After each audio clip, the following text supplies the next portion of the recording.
Welcome everyone to a chess game where international master plays an expert level player rated around 2200, and we are both going to try explain our thought process as we play. Let's get into it. 4 a.m. on Sunday, and I'm playing against International Master Durability Unit on chess.com.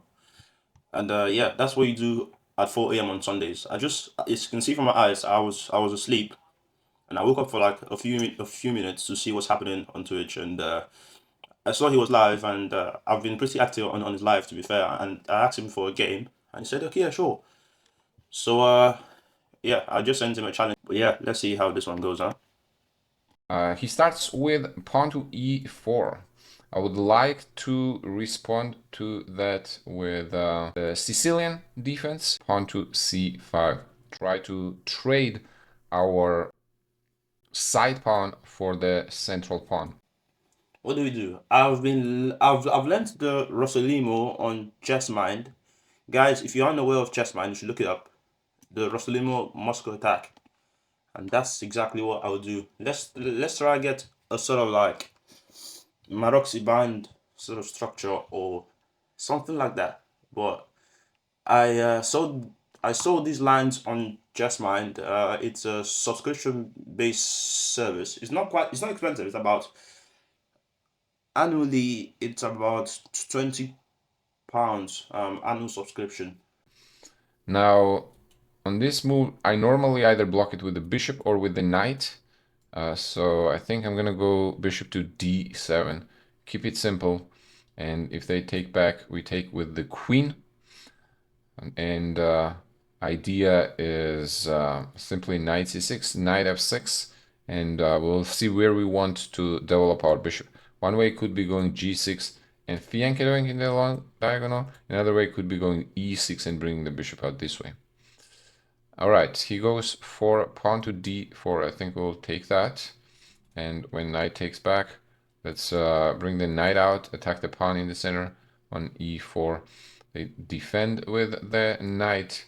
Now we'll go back with knight to c6, actually attacking.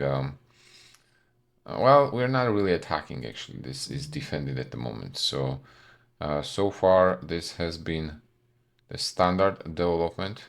So I've seen something similar to this in the game between Pontus Carlsen and Kirill Shevchenko. Uh, Similar structure. It went into a very long game. The knight can either go to b3 or back to f3. I don't like my knight on b3. I don't see what it's doing there. It because if he goes there, it doesn't quite have a way back into the game, and we've lost control over this spot on e5. So I'll just drop the knight backwards this way. What do we do with this bishop? That's what we were talking about. Where do we want to develop it? Do we want to go g6 and bishop g7, or do we want to go e6 and bring it out this way? I'm leaning towards developing it on the long diagonal. I used to be a dragon player, and I still have probably to this day I play dragon quite a bit, so I like fianchettoing my bishop. Okay. Another thing to keep into consideration, possibly, could be queen to g4, because I think that attacks two pawns, one on g2 and one on e4. But even if he castles, then knight takes e4. I think my king is stuck uncomfortably in the center. So I would prefer to finish the development of my king side first, especially this bishop and castle. Then we'll see how we want to follow it up. I want to put my bishop there, but I don't want him to sort of harass the bishop. So I'll probably play h3 first to set up this one. And then we can play queen d2 next. We try to exchange of this bishop. Bishop goes to e3. Now what? Do we go d5? Do we move the rook to c8? Do we go rook to d8? I think I like rook c8. Queen d2. That looks like a normal looking move. I'm assuming he's preparing for bishop to h6. Trading, offering the trade of the dark square bishops. Now, what do we do about that threat? Do we ignore it? Do we try to create a threat of our own, maybe? With knight a5, and the ideal is knight c4. That actually could be interesting. Knight a5. So what is white going to do? Let's say they play b3. There, then we could try to take there, but the knight is going to be hanging in the corner on a5, so I don't want to do that for that reason.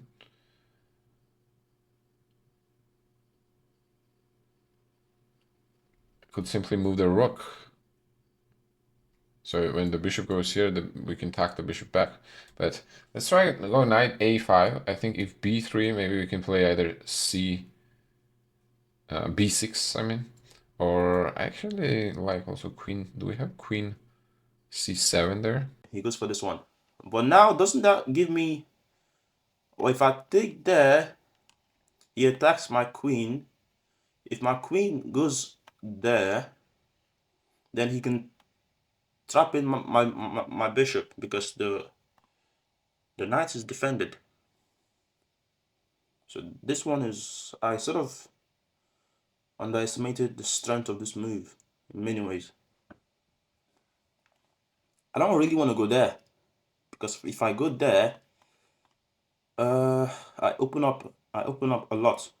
If I go there, first and first, he can come across this way and attack this one, and I don't really have a good way to defend it.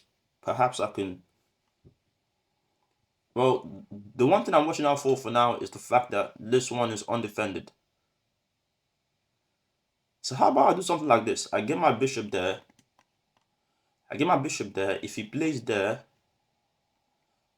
I drop back this way.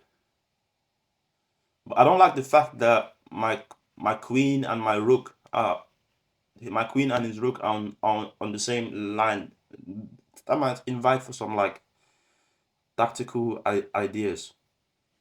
If I go there to force him to provoke him to play e5, then I don't really mind losing this bishop after I come back this way.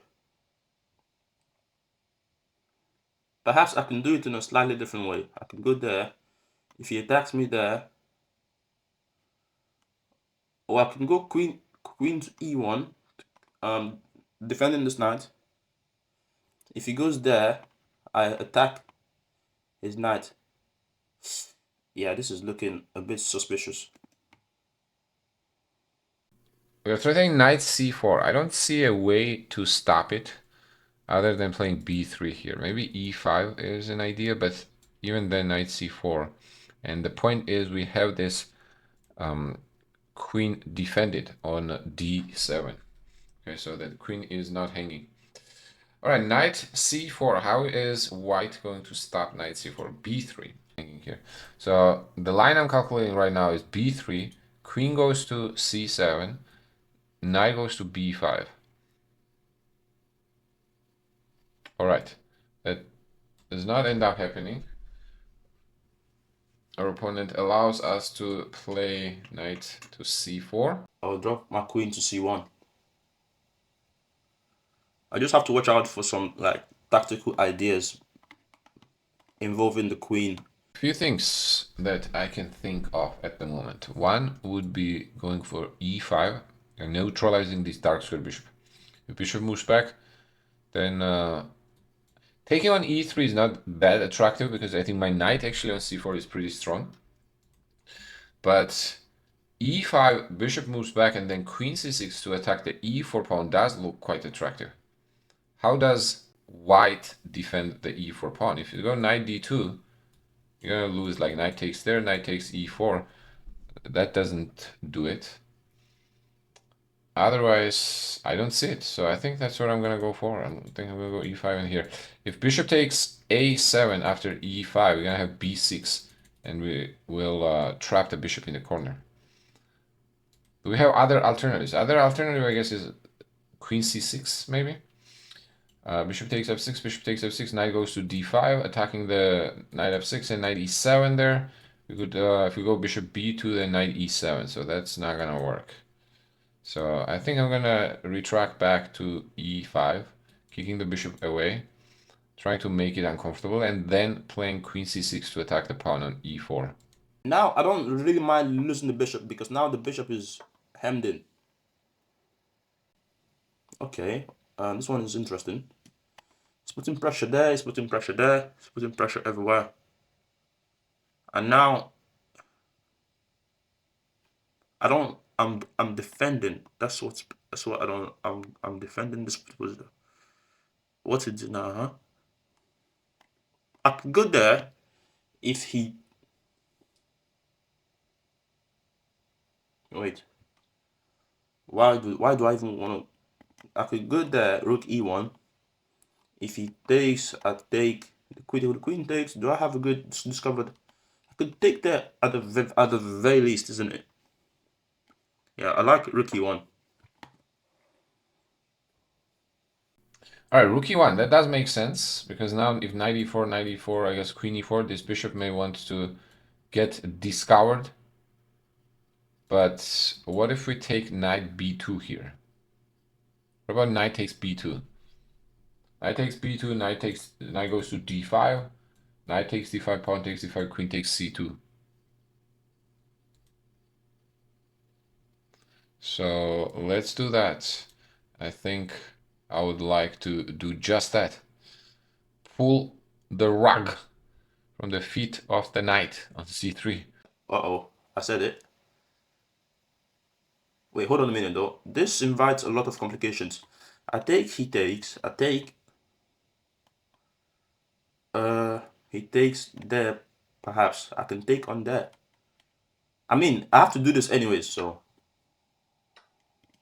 Okay, I'll take on there. Is it gonna take there? Is it gonna take there instead? I can take this way, or not. But he has to watch out.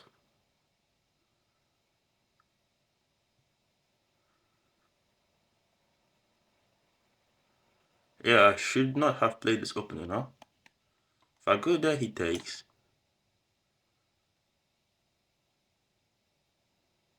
I don't know, man. Yeah, it will depend where queen goes here. Which pawn we take. Okay, a6. Now that clearly is attacking the pawn on d6, so we have to take on e4. If you take here, bishop a7, you do attack the knight on e4, so you could maybe go d5. I don't think that bishop has a good discovery at the moment, so let's secure the center. Now we are also threatening rook a8 to win some material here, namely minor piece. This pawn is also hanging. So unless we blunder a tactic, I think this should be in our favor. Most important thing, I think, is the pawn structure. White's pawn structure has been very damaged. All right, now that I think is a straight up blunder because we can take this guy, right? Yeah, I think bishop is simply hanging here. I just blundered my bishop away. Oh, yeah. I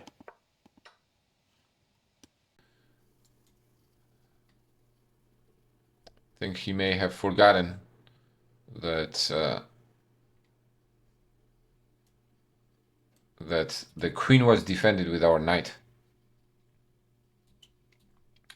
Let's go rook e8. Now we're gonna double up on the e file. Yeah, I did realize that actually. I was gonna originally play this check, but now I realize that you are also attacking my rook. So I think I have to simply go back to defend it. Does this check do anything worthwhile? I don't think it does, actually. I really have to watch out for stuff on this way. You could check me there and snap off this guy. Yeah, my position is really bad.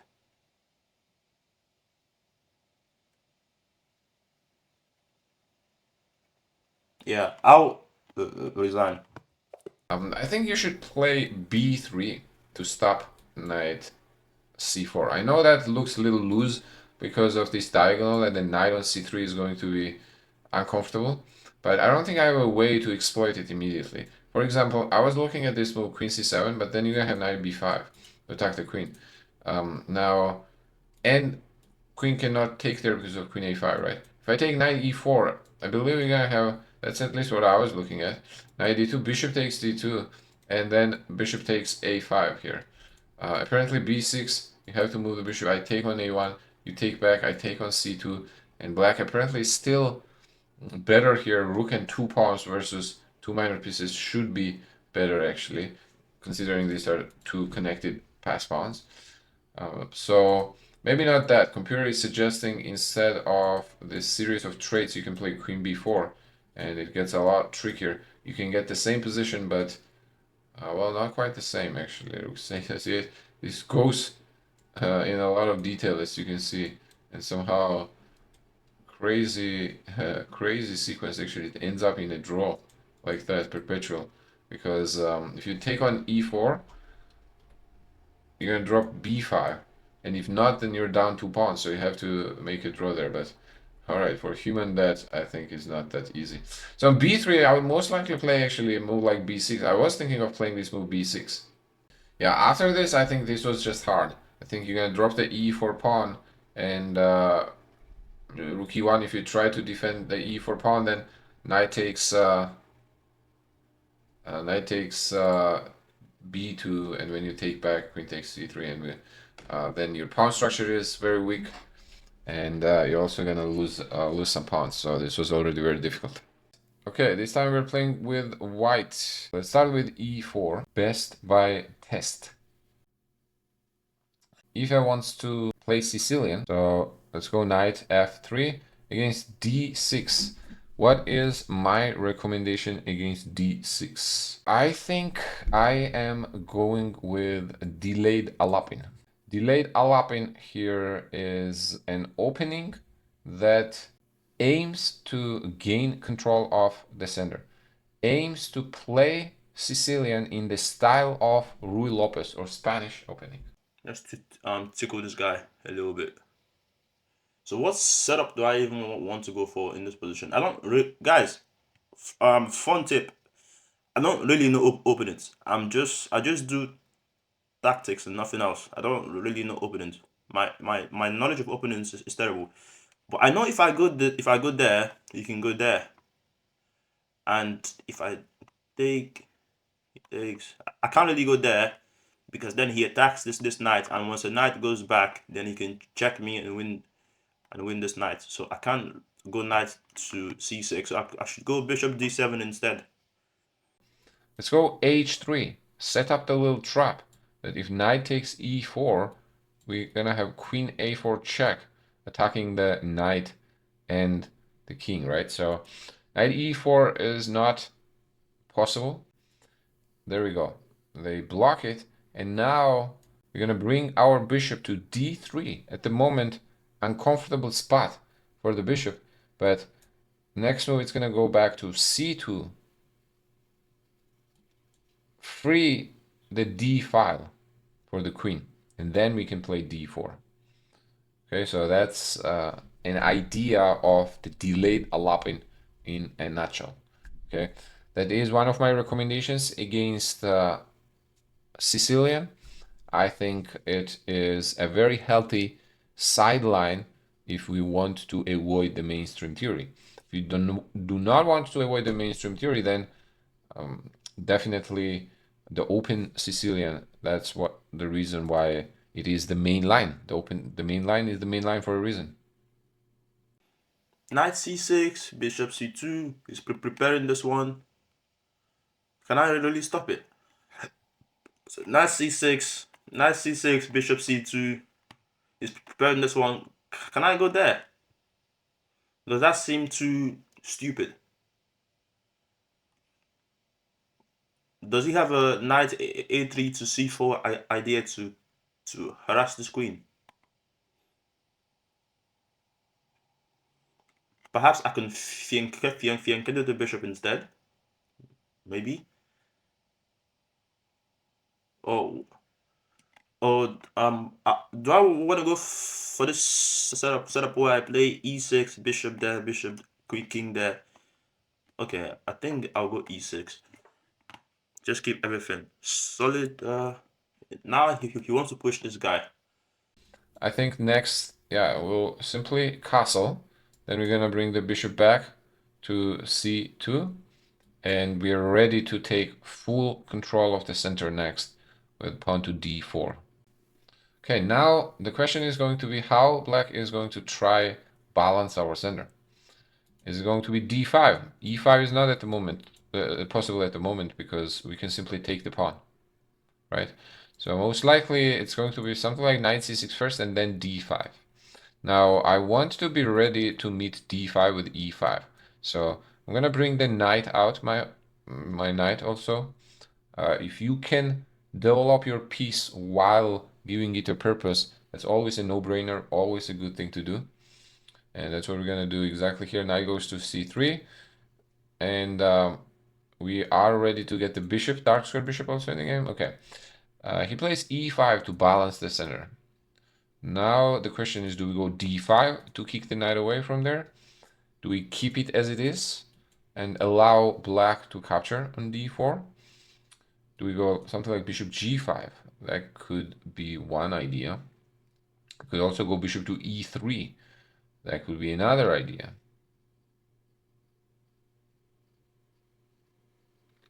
Yeah, I think I actually like this simple approach. Let's try bishop e3. Okay, securing the center. If you take, we take with the knight.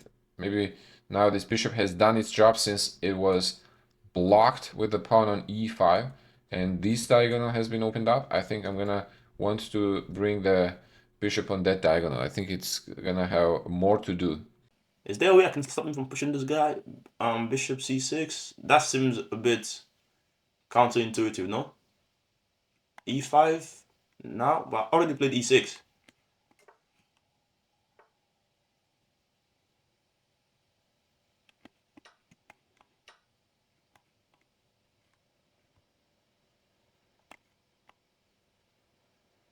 Okay, let's go there. Wait. Knight c6. If he pushes, I take. Knight c6, he pushes, I take, he takes back. Then I can go there.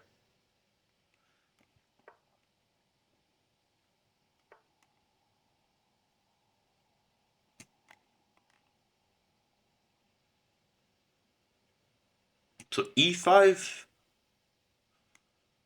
e5. Now, if he pushes, I don't really mind that as much. I can always drop my knight backwards.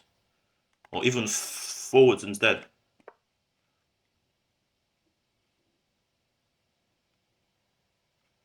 But now I've given him this square. But I can always kick away the knight. Or I can always exchange the knight off, to be fair. Or instead of e5, actually, I've just gone rook c8.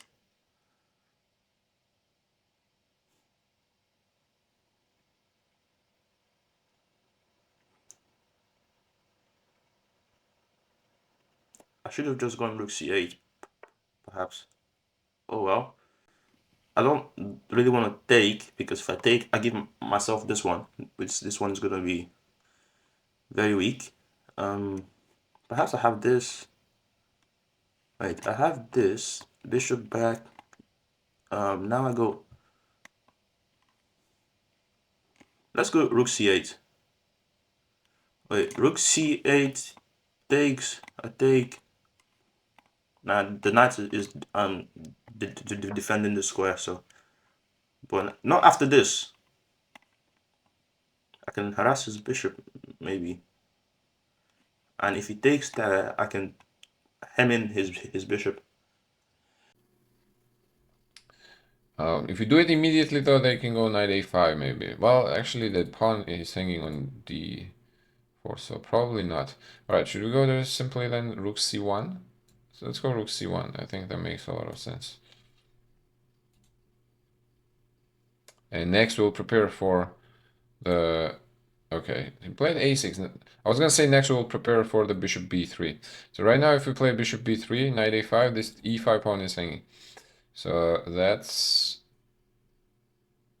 in our favor. I guess what he can do is maybe take here and then go knight a5, right, to attack.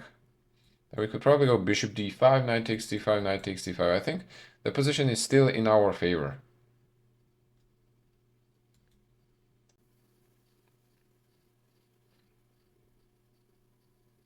Okay, when he takes there, we could also... No, I don't like actually taking with the bishop. Why would we take with the bishop? Immediately knight a5. All right, that does give up a pawn. So I think I'll take it. I don't mind giving up the light squared bishop here if it comes at the cost of a pawn.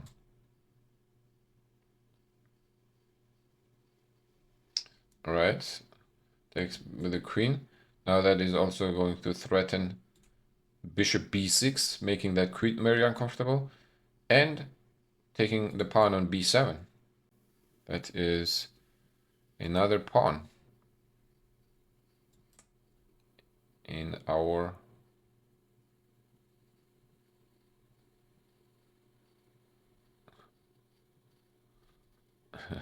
all right, Jeff. Relax. Relax, my friend. Brazilian monk, welcome. I like the username.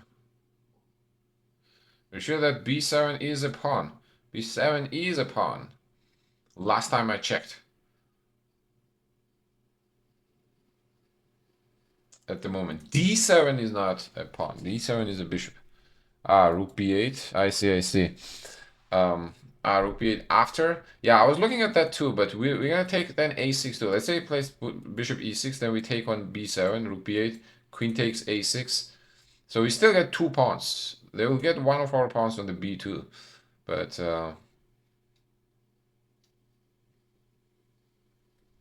I think two is more than one. So I'm still okay with that trade. All right, that's what he goes for. And we were actually talking exactly about this, right? So let's do that. Now, there are a few things that has caught my attention here. One is knight to c6, attacking the queen and the bishop there. Another one is rook to d1.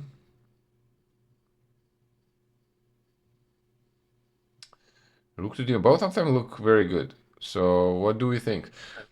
Knight goes to c6. Where is queen gonna go? Let's say queen goes to e8. Then we take. Queen takes e7.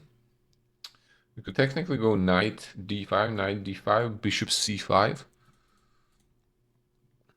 Queen g5. Yeah, I'm not sure that is in our best interest actually. So maybe just rook d1.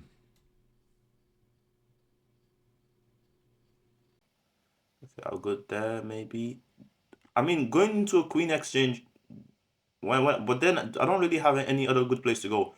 Queen there is just miserable. Queen there walks into this. Where else do I get this queen to?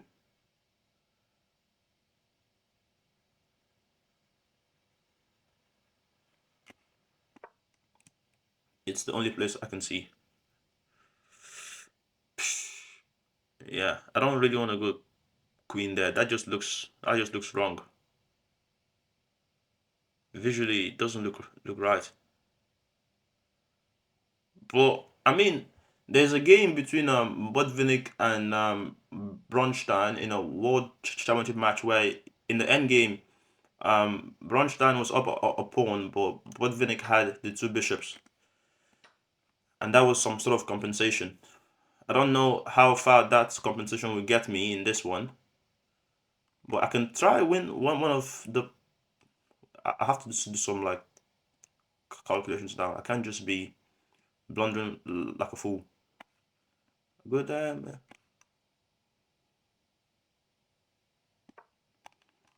not sure how far that said compensation is going to get me. I guess we'll find out, huh? Now, at least I'm threatening to win one of these guys. Probably not, because my back rank is no good, no bueno, as chess coach Andrash would say no bueno. Take. Well, I can take this one. At the very least, I can take this one. And I'm only down 1 pawn instead of 2. Bishop b4 wants to take here, but the back rank is an issue, so I don't think that is something to worry about. So let's try to attack this bishop. Ask to decide where it's gonna go. It takes on c3. I think we will take back with the rook. And then this pawn is not hanging because of the back rank. Oh, but this pawn is hanging. I forgot that. Forgot that the e4 pawn is hanging. But then he doubles up on there. I don't really like that. I don't really like anything I'm doing, honestly. I'm not playing well. Don't really like that as well. Perhaps we should just drop the bishop back. Okay, I'm low on the clock. I have to be decisive now. I'm down a pawn. Giving away this bishop is a big decision because I take there.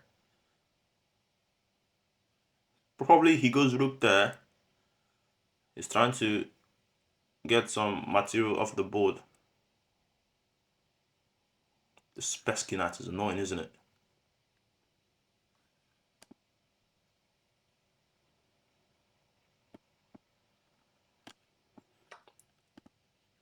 Okay, let's do this.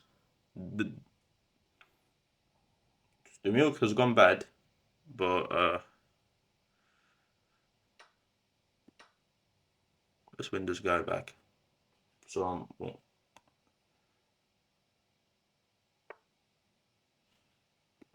make Luft, not wars. Well. Yeah, this isn't good. This one is going to match up the board. Well, not too fast, huh? I go there, he pushes, I take. He goes there. Uh-oh. We're not worried about the back rank for obvious reasons. What I'm worried about is, okay, yes, stopping this pawn. Bishop goes to b6, I guess, to secure this pawn probably. And then we're gonna try to push that pawn one by one. That's the goal. Yeah, I'm even low on the clock as well. You can go there. Yeah, I said it. Don't really have much, do I?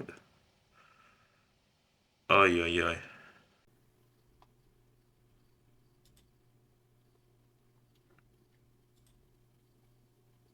Okay, and I do not see a good way for black to get close to this pawn. I guess like knight c3 probably, but knight b4 check, king here, knight b5. Man, trying to stop that pass pawn when it's running.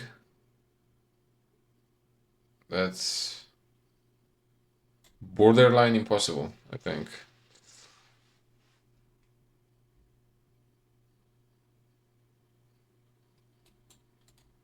If I was with black here, I would probably leave it and try to go for this and sacrifice material. Even if it comes at the cost of promotion. So let's try that here. Takes, and then we promote. Right?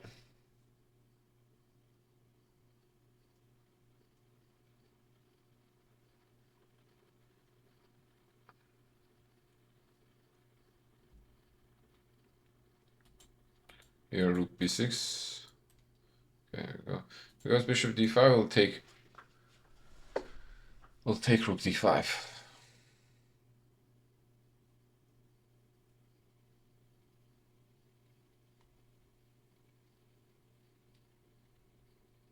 Yeah, rook a4. I kinda actually missed that move. Okay, let's consolidate first. Before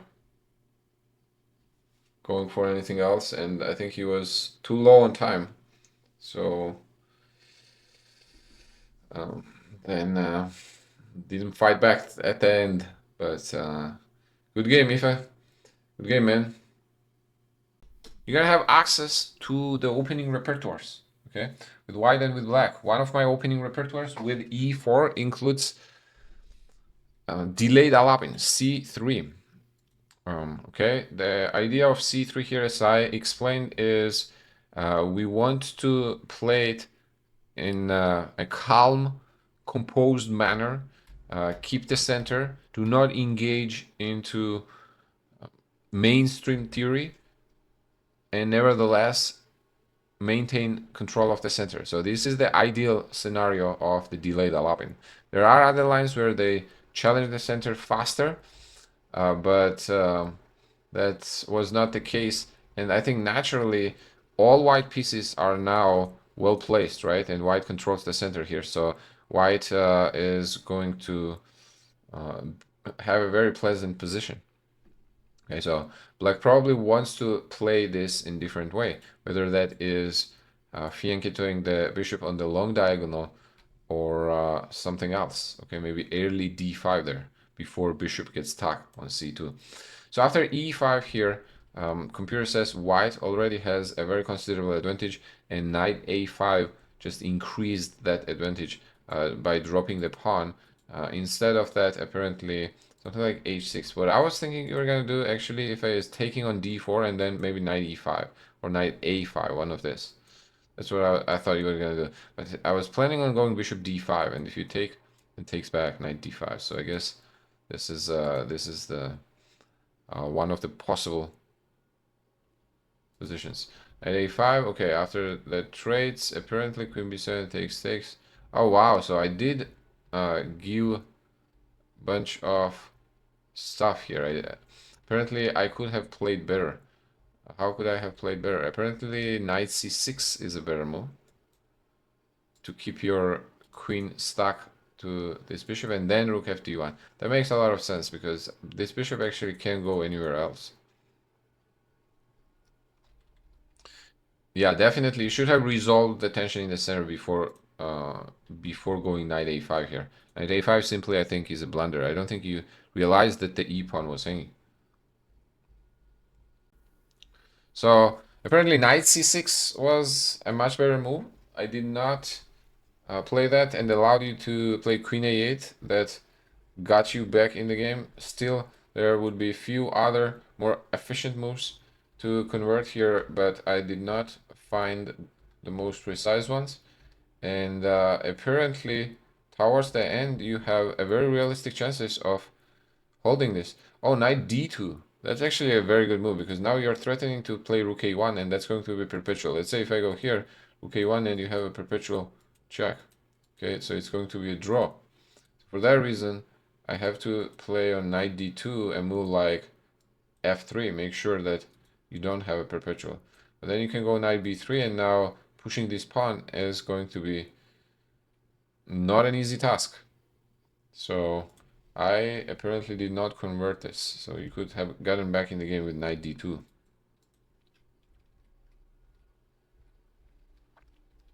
I think yeah, knight d2, rook a1 check, knight f1. That's a lovely resource indeed.